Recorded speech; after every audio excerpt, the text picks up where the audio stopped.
Kabilang ang dalawang sunog na yan sa halos 200 sunog na naitala sa Metro Manila mula na magsimula ang Fire Prevention Month. At kanina lang tanghali, isa pang sunog ang sumiklab sa Malabon naman kung saan 4 ang nasugatan.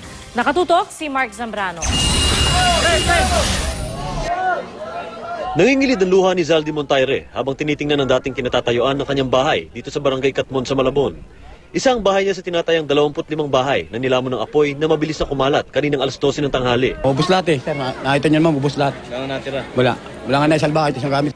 Magkakatabi at gawa sa light material sa mga bahay rito, kaya agad kumalat ang apoy na umabot sa ikalimang alarma. Tanging mga yero, concrete wall at pilipit na bakal na lamang ang natira. Tulong-tulong ang mga residente sa pagsalok at pagbuhos ng tubig sa mga bahay. Ang ibang residente naman hinanda ng mga gamit sakaling muling sumiklab ang apoy. Ayon sa Malabon Fire Department, nagsimula ang sunog sa ikalawang palapag ng isa sa mga bahay.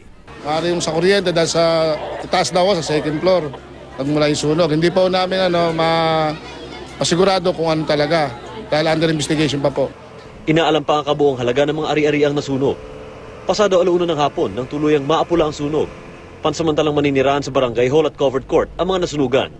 Mark Zambrano, Nakatutok, 24 Oras.